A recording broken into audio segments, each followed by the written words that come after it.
Okay, fantastic. All right, so we're being recorded. We can giddy up. Fantastic. Okay, so I'm going to spend most of my time on some slides just to keep me on track and keep us where we can get to our destination and share everything that I can possibly share. I'll kick it off though with a little bit about myself. I'm Karl Mattison. I am in the Washington, D.C. area. I represent the Presbyterian Foundation in a couple of different areas. Get a load of this, my title is the Vice President of Planned Giving Resources. So if you ever are at a busy party and you want to be by yourself, you can borrow my title. You'll get a clear, probably 10-foot radius. People don't know what to talk about. They think, oh, this guy's going to talk about Jesus, money, and death, which are the three things that scare most of us to be in a conversation about based on surveys. There you go. So that's what I do. I'll tell you the real thing that I do is I spend a lot of time gathering information about what churches are doing great in planned giving. And how can we bring all of those resources back, package them up, and get them back out to churches? So I'm a little bit of a hub. I started off working heavily with data, using the statistics, the OGA statistics report that gets collected, and learning, like analyzing all of that mass data to figure out where is it that we're thriving, who's thriving, and how can we get those ideas back, not just for planned giving, but for any kind of giving, and get them back out to our churches. And so I've also built a couple of programs. I'm not a smart web developer or anything like that, but I know one. And we put things into code so that we can help churches on a very scalable level. It's really exciting. I'll show you some of those things.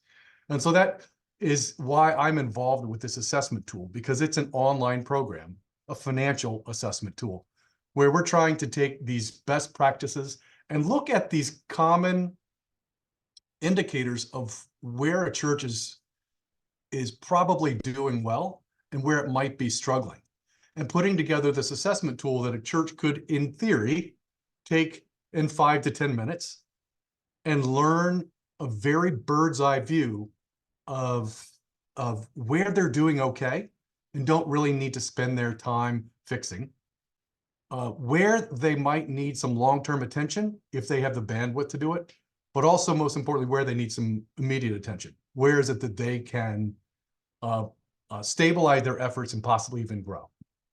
So it's a simplistic tool on the one hand, but it's very intricate. I explained to Deb right beforehand. It's a piece of software to serve nearly 10,000 congregations of different size, different gifts. And so to make it relevant to everyone and not answer incorrectly, we can't take the plane off yet. It's back in the shop because we need to make sure that the answers are all right. I do have a sample of it I'd like to show you, and I'll certainly let you know once it does get released. But more exciting for today is what I wanted to share with you as a little bit of what are those key areas we need to be aware of, and where can you find data points that will help you know, hey, this is an area I need to pay attention to. So I'm going to have a lot of resources, and they will be at the end of this presentation. I'll have them all shown and cited, so you'll kind of know where you can go. Yeah, and I'm sorry about my Harry Potter-like glasses. I think I look a little bit comical, and I'm sorry about that. It's been a week already, and I do what I can. So let's giddy up. All right, now let me see. Are you able to see a screen that is full screen that says Church Financial Assessment Solutions? Or is it not that? All right. You're not seeing it. Gotcha. All right.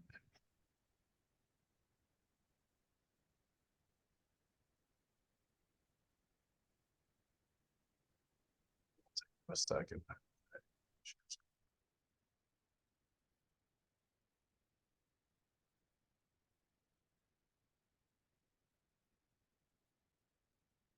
Okay.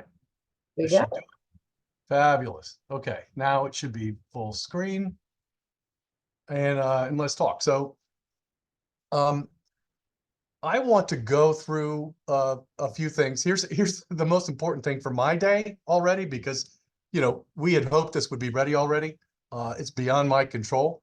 So God grant me the serenity to accept the things I cannot change, the courage to change the things I can, and the wisdom to know the difference. And I hope today we'll talk a little bit about the courage to change the things I can and the wisdom to know the difference. That's what we want to resource for you today.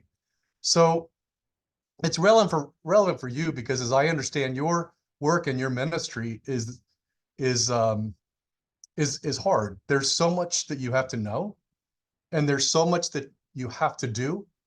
And based on what I'm hearing from many churches, there are fewer volunteer hours and leadership hours available for you to lean on. So you and I could actually map out a perfect strategy and tactics for a successful and sustainable financial plan. But the reality is that you just couldn't do it all. Even the largest church in the denomination with all the hours available could not do what we would write down as a perfect plan. So the key, in my humble perspective, is understanding what are 2 or 3 things that are going to have the most impact on your ministry and financial health and sustainability.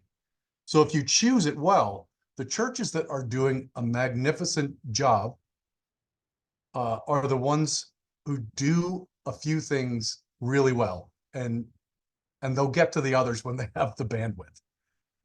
Bandwidth is a challenge. So that's kind of where I wanted to start, because we're going to go a little bit through the nuts and what kind of the look under the hood at a lot of these problems that we solve in the assessment tool. And I want to think through what is it of all these problems is really one that you can solve and will have the most impact. So here we go. On this church financial health assessment, we have these areas. And we ask some, they're more difficult to answer than the others, but there's congregation basics, like what's the size of your congregation? Who is running leadership in general and leadership on stewardship? Do you have generosity messaging and preaching?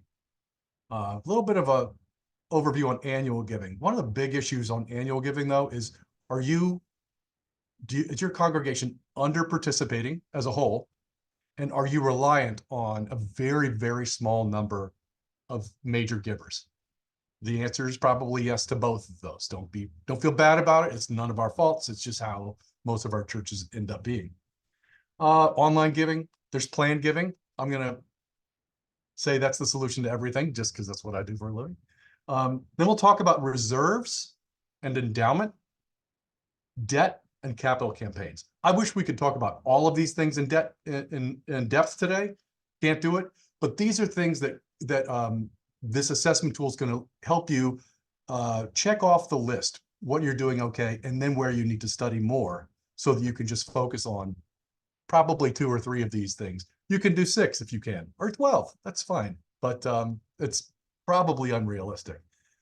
This I know I believe has glitched on me, and this is the output of the report. And since it's glitchy, the one main thing I want to show you anyway is this. If you look at an output report after taking this financial health assessment when it's available, you'll see the checklist of best practices. It has 3 categories: doing well, which we talked about. I don't really have to worry much about that because it says we're doing well. Then needs attention, and then critical. For this report, I only have one area, and that's critical. And you can click on that button and it takes you to a quick overview of what does that mean and where are your resources. Let me see if this video is going to work. Nope, that's not going to do it. But that's all we really need to see it of it at this point. If I try once more. I hope it's glitching out. Sorry about that. Is what it is. So to get us in a frame of mind, I don't know how large the churches are that you currently are serving or will be serving. But when I do data analysis, I usually pick a smaller sample size of churches than the entire denomination. So recently, I've been talking mostly to churches under 100 members, and so I selected that. You can almost just multiply it if it's 200 members, for example. I mean, it's not going to be that much different. And so I want to start off with a questionnaire. Y'all are welcome to answer this. It's pretty interesting. If you want to, feel free to unmute. And on that note, if you all have questions as we go along, this will be amazing if we answer specific things. This is a group size manageable enough that I would love to get off the road and help or respond to whatever you all want to know. So I'm going to ask just 5-10 questions here. How many Presbyterian churches have 100 members or fewer? Welcome to chime in. And if no one does, I'm not going to leave too much pause. It'll be like 65%. You know what? Wow. You're really good. So yes. Well, I don't know the numbers. Yeah, the number is 5,397. And that's as of, as accurate as the OGA data probably is. It's 5,397 in 2022. And to your point, the percentage, see, great minds, right? 62%. Yeah. And I think the rounding up and down is actually putting us on the same mark. So that's a huge, enormous number of churches of that size. And the average membership within those churches is 72 members. So here's one. What is the average revenue of these churches? And I mean revenue as in like, what's all of the funding sources they get during, let's say, year 2022 from whether it's bequests or investment income, annual giving, any kind of subsidies. Any guesses? That's going to be hard. All right, it's coming. 3, 2, $128,900. That is the average revenue for churches under 100 members, which is 2/3 of our churches. Okay. All right, this one's getting tougher. What is the average gift per member? And this means not family giving units. This is like if you have 100 members, we're just dividing that annual giving by 100 members.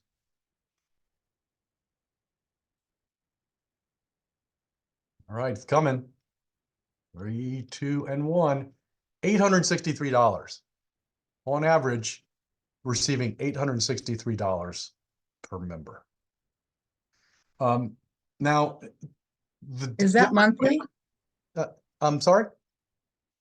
Is that monthly? No, this is per year. Yeah, this is per year. So that's per member. Now, you might have a family, you can double it. You say, well, there's 3 people in this family who are members. Then you're up at, 2,400, like a little over 2,400.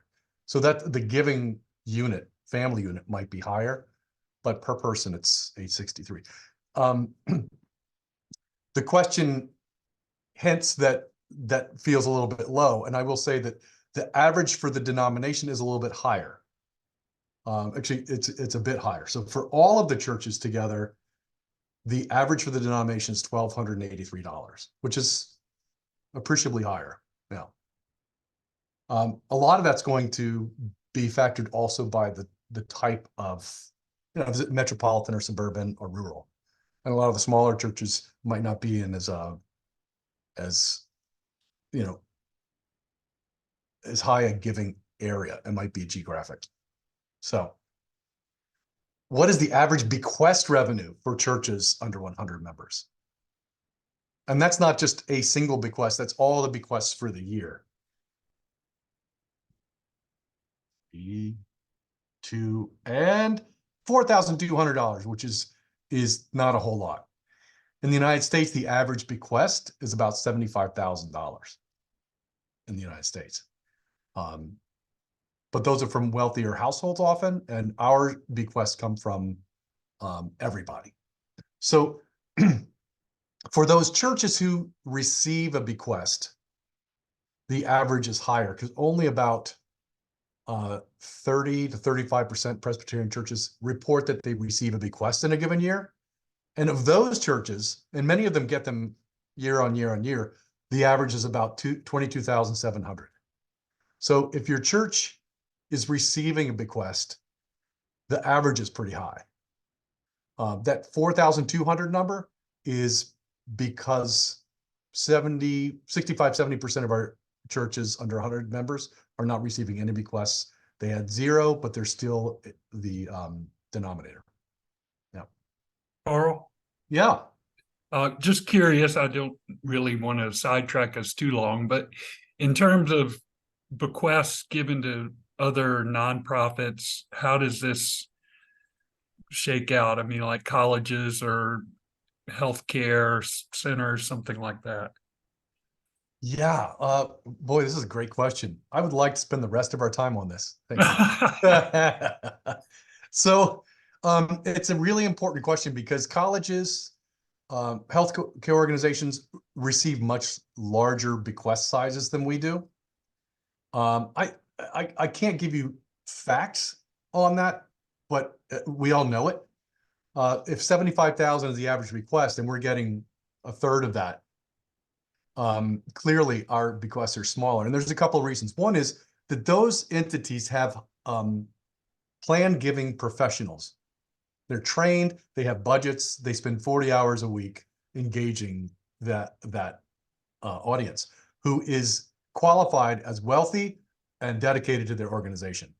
We, on the other hand, are reaching out to an audience who is everybody. It's more of a family kind of thing. And we are often engaging a much lower net worth on average than the universities are, right? The other challenge that we have, bless our hearts, is that we have, we're more likely to get a gift if we engage someone, but we're not as likely to get their largest bequest because we're older at this. They're all relatively new at this, but there's 1.7 million nonprofits, right? And they figured out this is the only way they're going to get funding. They're pretty excited about it. They're doing a good job at it. And they're showing our membership how they're going to change a life. They are like putting these incredible impact stories together. And oftentimes we're just saying, please leave a bequest. Our story is not as compelling, but it can be. And that's what I do for a living, is make the story compelling. But also many of our churches are decreasing in membership on a rapid pace. And it's hard for someone to leave a majority of their estate to that. Yeah. Got it. It is what it is. Yeah. Thanks Thank for the you. question. Yeah. Karl, can I chime in too? I'm just wondering, is there also a sense from the donors that I'm giving to this church all the time? I'm serving on the session and I just did the capital campaign for the organ and I feel like I'm just constantly giving. And Yes. for my planned giving at the end of life, I want to tap into some of those organizations where I haven't had the same investment. That you could be spot on about that, actually. I mean, that rings true. Or am in a I sense. projecting? No, I mean, I think that there's something to that. I have that question in my head. And if I have, like, if I had significant resources after my lifetime, like, would I want to, like, help solve Alzheimer's? Like, that's a big deal to me. And I can make a difference there. And I can at my church too, but do they need that kind of massive resource? Or would that be a burden? And we can talk about that, but too much money is oftentimes perceived by your more savvy donors, your more wealthy givers, as a potential burden on the church. potential argument waiting to happen. That's a risk. Yeah. Yeah, it's an important point, and I feel like, Rachel, I feel like that's part of why when I talk to a church about planned giving, the message really needs to be like, this ministry was given to us, right? It's our day to care for it. We're holding it today, and we need to give it to the next generation. What do you want to be here after your lifetime? You don't have to stop. Your last breath is not the last thing you can do. You can actually, the biggest gift of our lifetime for most of us is our planned gift. And that's the transformational moment that each of us has, is to do that planned gift and to frame it in the sense that, like, you've been here, someone else is coming after you and they really need you. So we need to be framing it in that sense so that people see this as like, yeah, this is my family and I want to help carry it on. Sorry, I know that I spend a little bit few more sentences on planned giving. So here's where I want to take us from some complexity, and then next we'll move it into some simplicity, trying to narrow it down. So, oh man, I pressed that button too fast. The different categories of planned giving. This was kind of a quiz. You've seen a little bit, so I'm going to just show you it now. These are the, like, from the General Assembly statistical report, these are the 6 different types of revenue that come into a church, right? That's a lot. We have contributions, which is really the annual giving. We have capital gifts, like, we'll see what that means in just a second, what size those are. There's bequests, which we've talked about, investment income, there's other, and then there's subsidy. So, oh my gosh, this is a lot. I feel like if I were pastoring a church and transition phase, I would be like, oh my gosh, I have to learn all of these things. I hope the answer is like, either you're going to love it or don't learn them all. Probably the latter, but these are all your revenue sources of income. So what does that look like? Oh yeah, how complicated is it going to get? That was the question. So what I would propose to any church is to narrow it down to maybe a few things that you can do, either on the income side, but maybe also on the revenue side, but just manageable, high impact and low effort things to do. Here's the breakdown for churches under 100 members of how much of each revenue category is relative to the others. So this big one, you can't really see the names well. I'll tell you, the big green one over on the left, that's regular annual contributions. That is 55% of this church's revenue. And this is on average. I was a little bit surprised that like 45% of the church's revenue is coming from somewhere else. Yeah. But this is broken down from the General Assembly. The most of the ones that I did a kind of a spot search on, it's like mostly annual giving and a little bit of investment income. But capital giving is the next largest at 21%. And the next one at 11% is other. Anyone know what other is? I've got, it's a catch-all category. But it's remarkable that 5,397 churches have 11% of their revenue coming from other. Could you define subsidy? Because that might help with knowing what other is. I don't know. Okay. Yeah. There is a definition for it. Other is probably going to be things like rental income.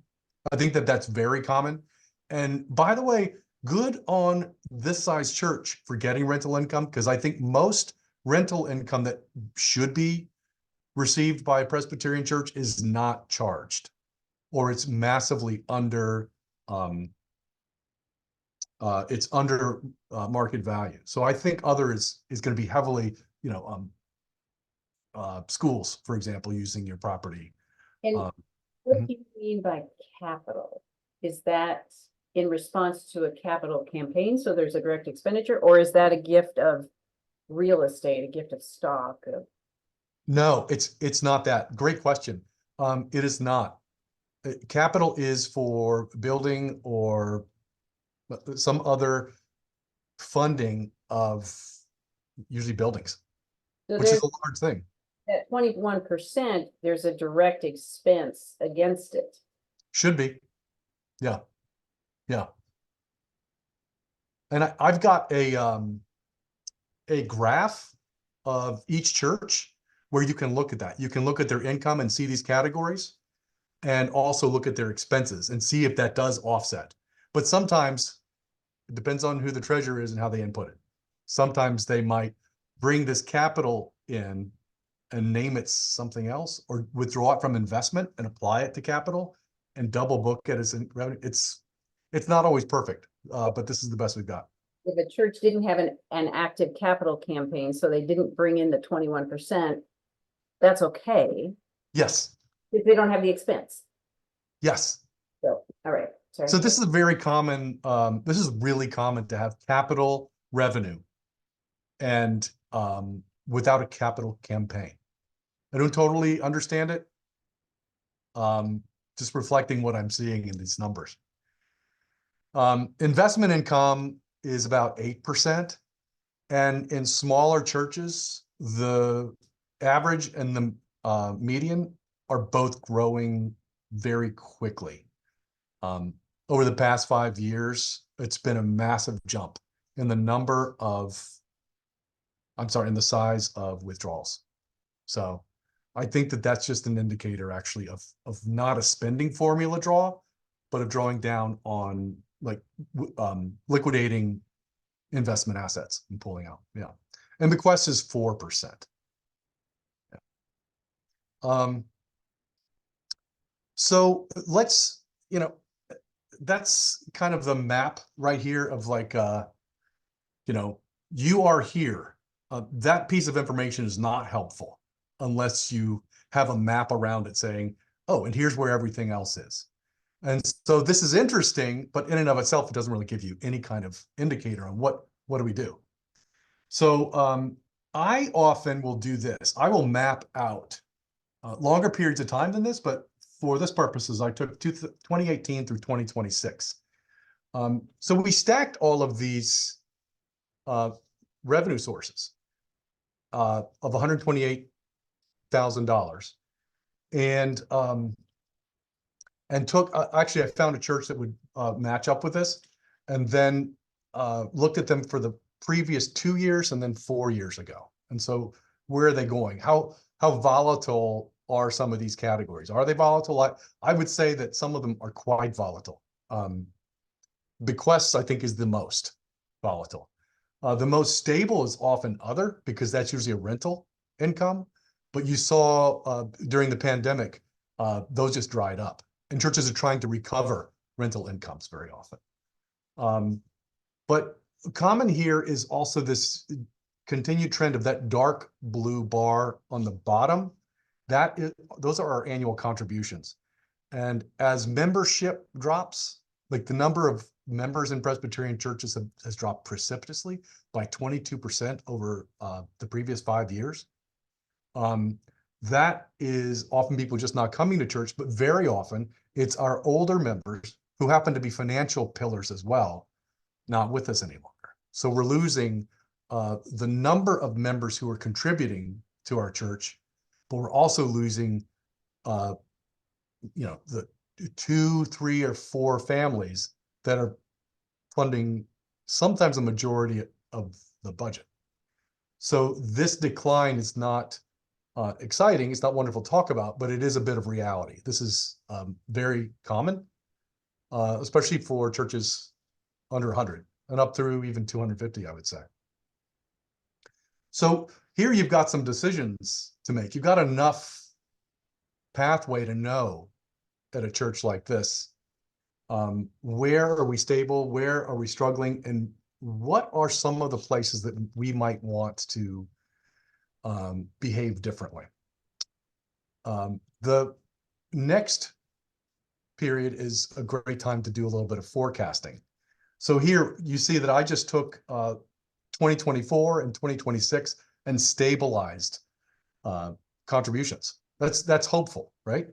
The important thing is that here is where we at our respective churches don't have to accept the trends. We get to start playing with the numbers and deciding which of these things can we make an incremental change to and have an outsized impact.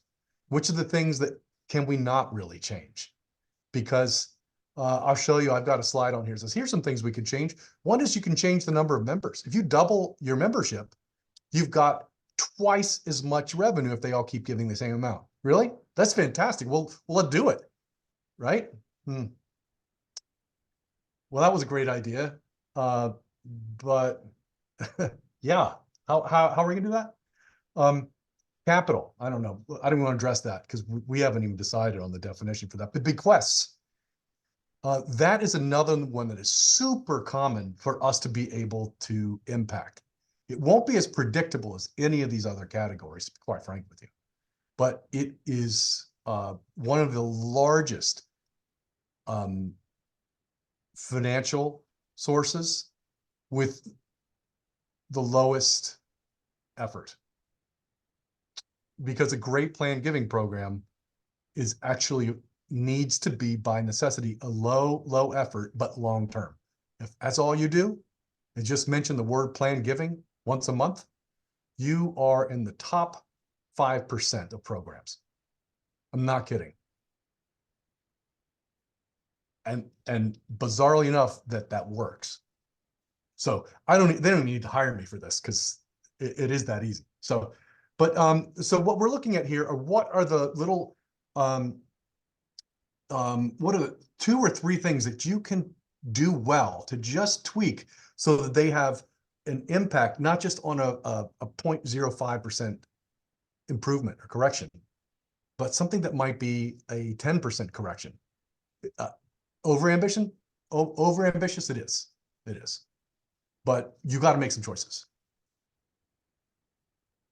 So there it is again. And I'm just circling contributions as in my congregation, for example, where I go to church, that's the easiest thing for us to change, and bequests. And I hope. Yeah, I believe I come back to another slide. Sorry, I threw these things together as I found that this tool was not ready. But under contributions, you can't change your membership, but you can change 2 other things. You can change what percentage of your membership makes gifts, because a lot of them are not making gifts. It's a surprising number of people in your pews that don't make gifts, at least on a regular basis. But you can also change the size of their gifts.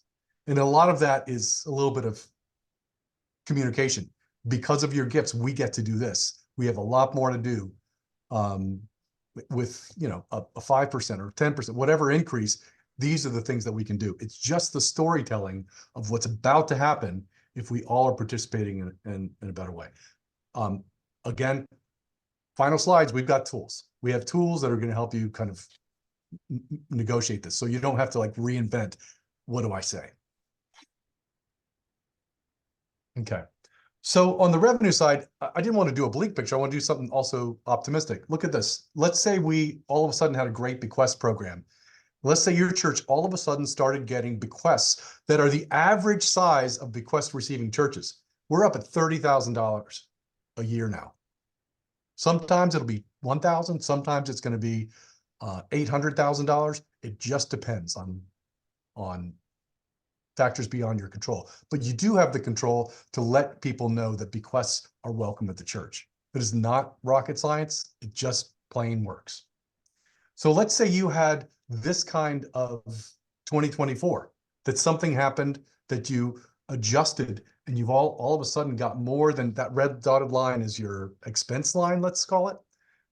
It's gone up a little bit for inflation, but we still under, yeah, anyway. You've got this short-term surplus. What are you going to do? You might need to build some new programs. You might need to build up some reserves, because we look at these previous years, reserves would help to help get you through some tough times like a pandemic. And then you want to invest in your people and staff. I would say that that's a really important one, because oftentimes clergy, say, well, we really need to do these things. I'll just pay for it out of my pocket, or I'll just spend more than my 20 hours and do this. And so if you've got that extra money, I know it's hard for you all to say this, but it's important for someone in your leadership to say, we do have extra money. It's because people are doing a great job. We need to start paying them living wages, for goodness sake. But that's a great place that you can invest surplus back. And if it's sustained, let's say you sustain a surplus, a longer term surplus, you're going to probably want to look at a long range plan, because something is happening at this congregation that is making a difference. It's speaking to people, and there's some kind of a demand there that's seeking some kind of supply. I'm a big fan of endowment. Talk about that for a whole week. But that is a time when you have a significant surplus to consider. Is there some kind of long-term funding for future generations through endowment we can start doing? And you also then want to think about, as you increase the time over several years, if this continues to be a surplus, you might want to increase your expenses. And that really comes into the long-range plan. For several of these things, like endowments, we have people who certainly will speak to you about how to set one up, how to invest them, and that kind of thing. That's the Presbyterian Foundation has a huge staff around that, but also around some long-range planning. We have some people who are really good at that. Yeah. And on the flip side, let's say you've got this the trend downward sustains. You've got, for a couple of years, a short-term deficit. You might need to start considering some evasive maneuvers. These are in the wrong sequence. I would never start with debt. The first thing you want to start with is the bottom one, expense review, and perhaps start tightening some belts, because this might be an aberration, but it might be the start of a new trend. You might have to draw down on investments. That's why investments are starting to get much bigger withdrawals. And debt is a consideration, but you need a plan for afterwards. I mean, that's never a solution to a deficit. I think lenders would also agree with that. But if that's sustained for a longer period of time, you're looking at some strategic sustainability issues, and more than just a simple, let's cut back on stamps and paper clips, but some real expense reduction. And that's something that we addressed as well earlier today. Is we have a program called Project Regeneration that does work with churches on discerning, where are we right now? We have some really difficult decisions to make. We have a lot of trends that we need to be very aware of that might not be sustainable. And we have assets that we need to care for, because we might not be a church here forever. We might be a part of another church, maybe soon. We might be no longer a church, but the assets can keep doing ministry. We don't stop ministry if we no longer meet in this particular building. And Project Regeneration is a process of discerning what is it that we're going to do to continue to sustain this ministry, either as a worshiping community or as whatever we're going to be next.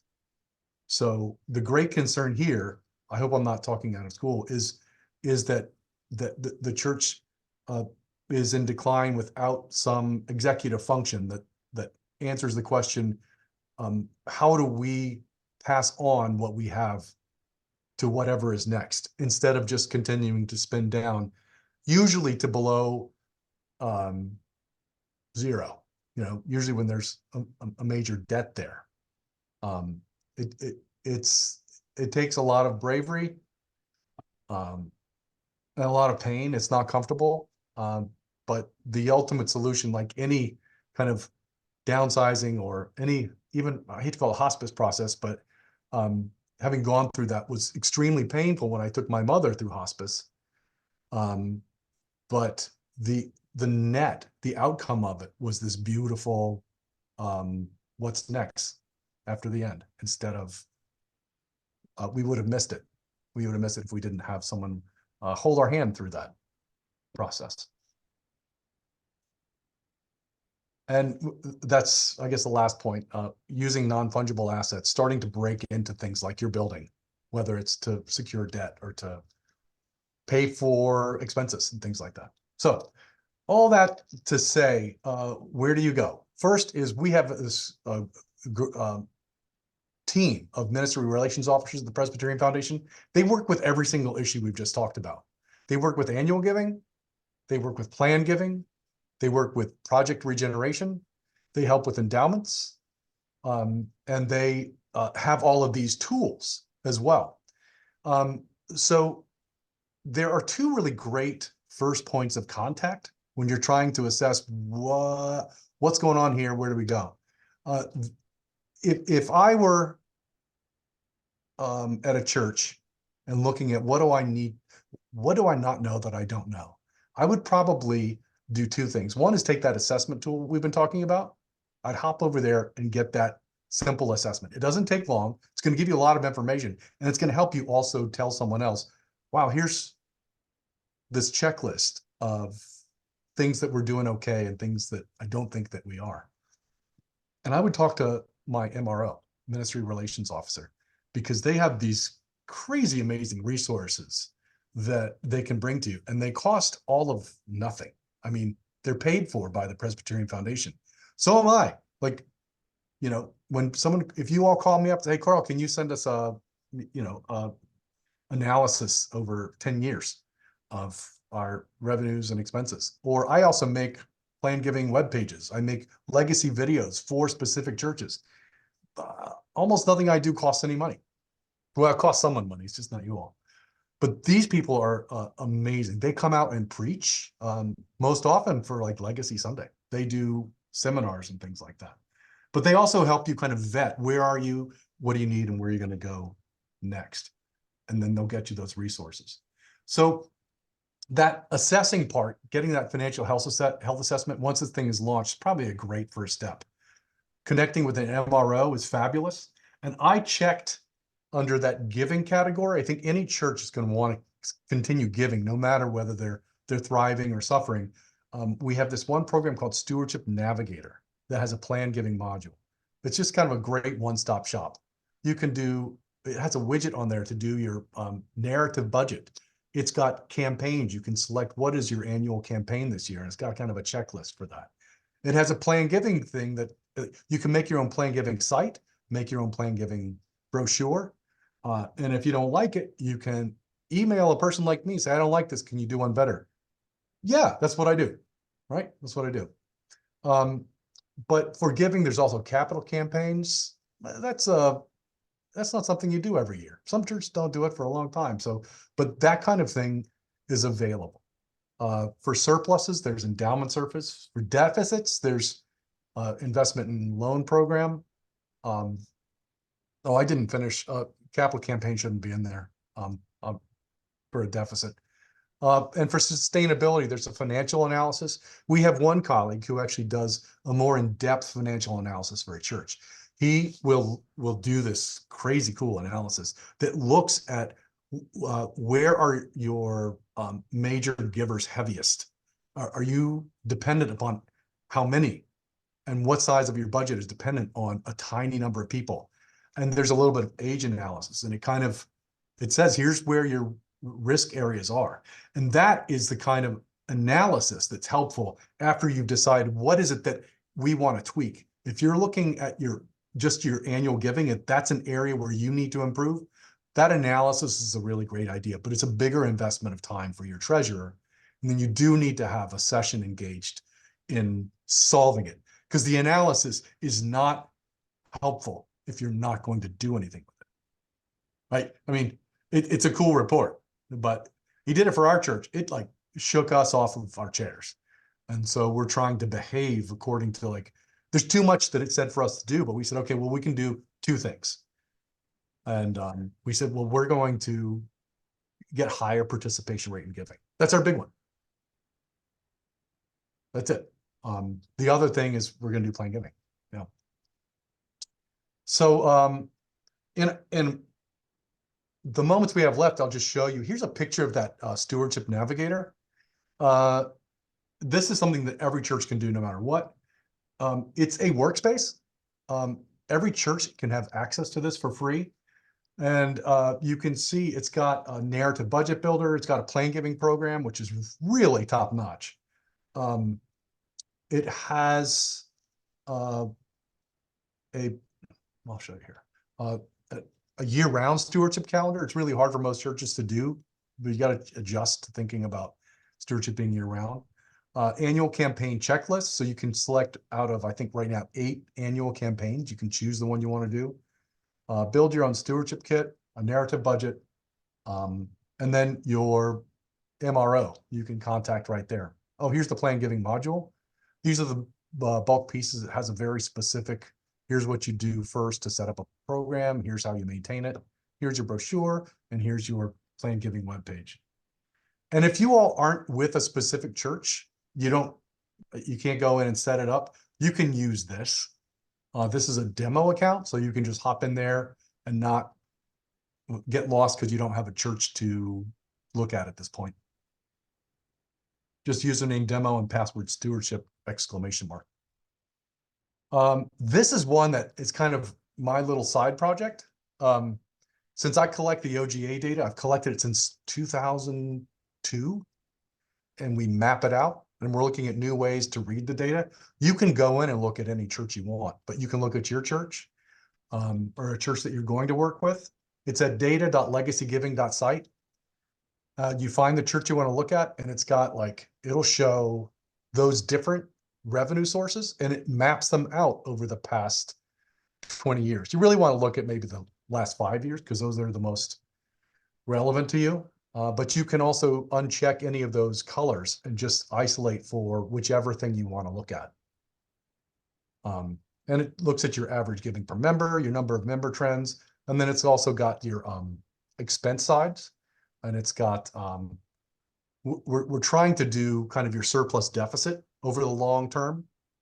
That is not yet perfected because we're also matching it with a comparison with other churches your size. But 100% usable. Yeah. Yeah, and I'll just show you these people again because they're so beautiful.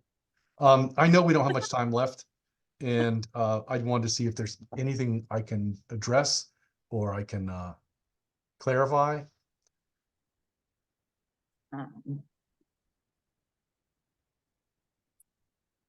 Karl, I have a question. So I'm Nancy.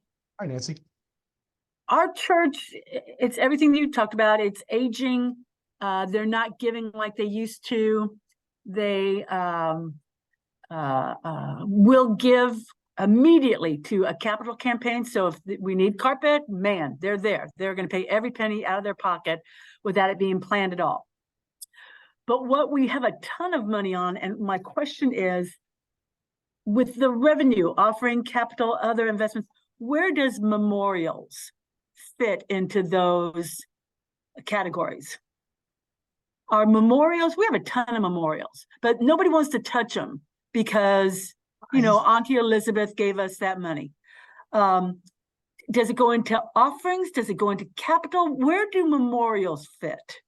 It's a great question. And it should be clear. It's often going to vary on the treasurer, how the person responding interprets it. Okay. So it's going to probably fall under bequest or other. Okay. Yeah.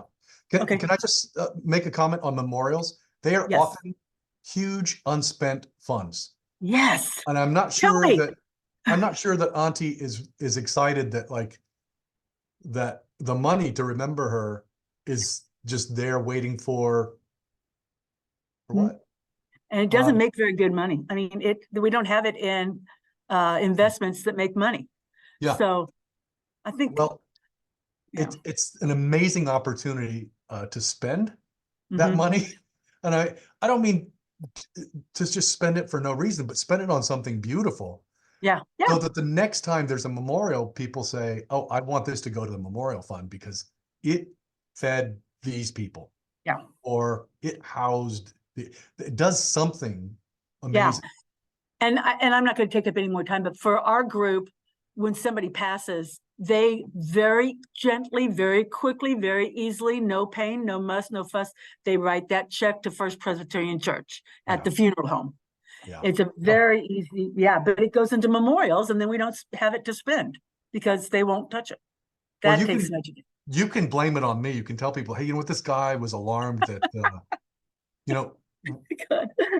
that we're not doing, because it's super common. People tell me all the time, oh, well, no one really feels like spending the money. No one knows who's supposed to spend it or why we spend Right. it. So it just sits there. Thanks.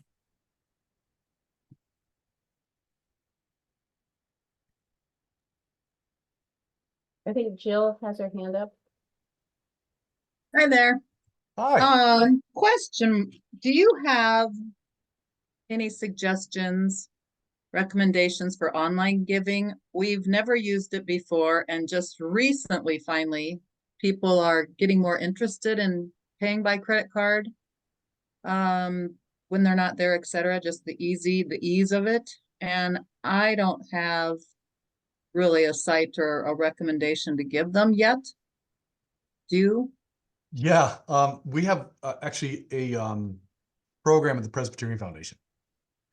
And way back when, I did a survey on what services people use the most.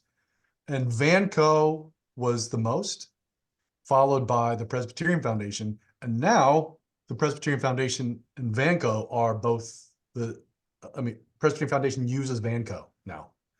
And so if you go to the Presbyterian Foundation website, there's an online giving tool there specifically for Presbyterian churches. And it's a really good deal. It used to be like a screaming good deal because everything else was so expensive.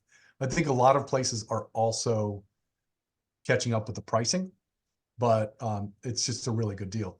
The other one, I think if you have young members, a lot of young members, is Venmo. It's available as of recently. I wouldn't do that instead of the Presbyterian Foundation tool at all, because most of us need that kind of tool for credit cards. But Venmo, And that's VANCO? I would do the Presbyterian Foundation. Vanco Just does go the to- back office. Yeah. Gotcha. Let me see if I can get that And I'll give a put in pitch. the chat. In the Boise Presbytery, we decided to set up online giving for the Presbytery and encourage all of our minister members to give to the Presbytery. We went through, we investigated multiple options. There was Great idea. and several others. The foundation had the best terms, the most cost favorable terms, the best reporting terms. They knew our business. And it was a matter of a couple days to get it set up, and instantly you had access to everything from Pew cards, they generate the QR code for you. We now get regular reports. It's super easy. Thank you. One more question. What is the difference as we've gone through this between endowments and the bequests? Is it just that endowments are designated? Well, those are often lumped together. Planned giving and endowments are often lumped together. Planned giving and bequests. A bequest is a type of a planned gift. It's just a gift, usually after our lifetime. And so it's me saying, I want to give my retirement account to my church. That could be a bequest. But what about endowments? Now, an endowment is once the church receives it. Uh-huh. Endowment is the church gets the gift from me or from my estate because I'm no longer here, and it's how they treat it. There's usually It's two ways. designated. An endowment is designated. You cannot Okay. spend the corpus. It's invested forever. Gotcha. Okay. And I know that's an issue with the memorials too. Sometimes people designate, I want this to buy a piano and then they feel like their hands are tied. So you have to kind of have that letter in hand that it's undesignated. I would love to talk about that. And Okay. just clear, I Thank think, you. is it the case that an endowment doesn't have to be restricted in how it is used. However, the principle of it cannot be touched. So it's only the income, and either the income is restricted for a particular use, or the income can be used however, but you just can't ever get to the principle. You can't get to that principle. So However, endowments are written and they can be changed. So churches that think, oh my gosh, we've had this endowment for 75 years. If they want to change it, they can get in. They need a good lawyer. And if you want the name of one, I can tell you. But they can be changed. it can be really hard to do. So there's two Right. things I'll say Right. while I got time. One thing I will say is tell people Yes. to leave the church some flexibility. If I'm leaving bequest, say, I would like it to do this, but I know that I don't know what's going to be 100 years from now. Like, I know. So invite people not to restrict it overly so we can be flexible. Whoever follows us can be flexible. And also if it's under a certain amount, depends on your state, there's UPMIFA, which is a really fun thing to read. It governs endowments. And there are smaller endowments where you can change much easier than getting an attorney. But you'd probably want to contact me just to see what are the first steps with that. Because a lot of our churches have like 50 different restricted funds. And you can untie those restrictions on a lot of the smaller ones. If those original purposes aren't there, there's a process to it depending on your state, how they write their UPMIFA laws. Possible and probably a good idea. Tom.